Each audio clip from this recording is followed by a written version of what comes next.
Você já ouviu falar da segunda epístola a Timóteo? Hoje veremos do que essa carta trata, do que ela fala e o que nos ensina. Vem comigo!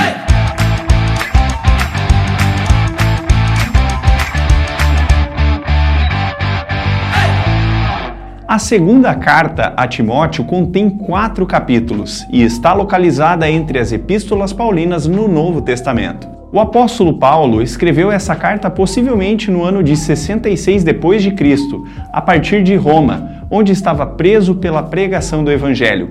Esta possivelmente foi a última epístola escrita pelo apóstolo, que já estava bem velho e consciente de que seu fim se aproximava. Diante desse fato iminente, Paulo escreve ao seu filho na fé, a fim de dar os seus últimos conselhos ao seu pupilo. Timóteo era um jovem pastor originário da cidade de Listra, filho de uma judia e de um gentil. A sua mãe se chamava Eunice e a sua avó Lóide. Timóteo tornou-se cooperador do ministério de Paulo a partir da sua segunda viagem missionária. Na ocasião da carta, Timóteo estava pastoreando a igreja de Éfeso, fundada pelo apóstolo Paulo, o qual havia lhe designado a este ministério por volta do ano 63. O objetivo dessa carta é incentivar o jovem pastor à fidelidade no cumprimento do seu ministério, segundo a grandiosa vocação que recebeu. Paulo faz uso de palavras afetuosas de gratidão, de advertências, bem como de imperativos para encorajar Timóteo a viver intensamente o seu chamado pastoral, a despeito das oposições e sofrimentos comuns ao ministério. Timóteo deveria observar cada um dos seus conselhos, para que um dia também pudesse completar a sua corrida ministerial, terminando bem. O centro da carta é o verso 5 do 4º capítulo, onde Paulo diz: "Cumpra plenamente o seu ministério", mostrando que apenas chegar ao fim não é suficiente, mas sim cabe ao obreiro do Senhor ser fiel em tudo que lhe couber. Esta fidelidade deveria tocar a mensagem a qual Timóteo pregava, mensagem esta que não deveria ser proclamada para agradar aos seus ouvintes. Antes, Timóteo deveria ser fiel à sã doutrina, pregando a palavra, mesmo que houvesse pessoas carnais dentro da igreja. Também, Timóteo deveria ser fiel suportando as oposições de pessoas ímpias que seriam aversas ao evangelho verdadeiro. Paulo não fala desses levantes com estranheza, mas aponta que estes sofrimentos seriam comuns a todo aquele que deseja ser fiel a Cristo. Outro aspecto dessa fidelidade deveria tocar a conduta prática, sendo que Timóteo deveria viver o exemplo de Paulo, aplicando a palavra de Deus à sua vida diária, não se deixando desviar da fé professada.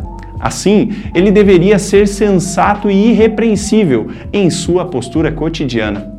Ainda, um último apelo de Paulo é que Timóteo deveria se manter fiel na honra à sua liderança, mesmo em dias difíceis. Ele deveria lembrar-se daquele que o pastoreou e o discipulou, sendo suporte ao apóstolo que havia sido fiel no serviço ao reino. O livro está estruturado da seguinte forma: do capítulo 1, versos 1 a 5, saudação e gratidão de Paulo. No capítulo 1, versos 6 a 14, fidelidade diante dos sofrimentos pelo Evangelho. Do capítulo 1:15 ao capítulo 2:13, fidelidade diante do caráter da obra de Cristo. Do capítulo 2:24 ao capítulo 4:6, fidelidade à palavra de Deus diante dos desvios doutrinários. Do capítulo 4, versos 7 ao 18, fidelidade aos servos do reino de Cristo. Do capítulo 4, versos 19 a 22, palavras de despedida e bênção. Vejamos quais lições esta carta nos traz. Primeiro, viver o Evangelho de Jesus não nos isenta de sofrimentos e sacrifícios.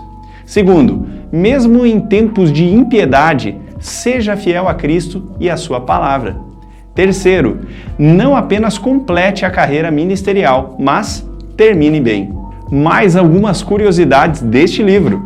Paulo reconhece e valoriza o investimento no discipulado de pessoas problemáticas. É interessante notar que aquele a quem ele não desejava levar junto em suas viagens missionárias, João Marcos, agora é chamado para estar com ele. Diferente da primeira carta, esta não registra orientações para a vida da igreja, mas carrega um tom bem pessoal e pastoral. Paulo parece fazer um paralelo no enredo da carta, mostrando ao seu discípulo pelo que vale a pena ele lutar, bem como pelo que não valia a pena lutar no bom combate do ministério pastoral. A carta pode, em alguns momentos, apresentar um tom melancólico de partida. Paulo estava sozinho, bem idoso e possivelmente com algumas debilidades de saúde. Porém, provava da companhia do Senhor, que o fortalecia. Mesmo em dias de lutas e abandono, ele manifestava sua esperança viva na glória que desfrutaria, bem como a consciência de sua responsabilidade como servo de Jesus, pois pregou o Evangelho até mesmo em seu julgamento. É encorajador notar que, mesmo estando de partida deste mundo, Paulo ainda tinha anseio pelo estudo e crescimento, pois desejava continuar lendo. Seu pedido soa como: enquanto eu tiver fôlego, há oportunidade de crescimento. Você gostou desse breve resumo? Espero que sim, então curta e compartilhe com seus amigos. Nós da Faculdade Batista Pioneira estamos à disposição para te ajudar a entender melhor a Palavra de Deus. Até mais!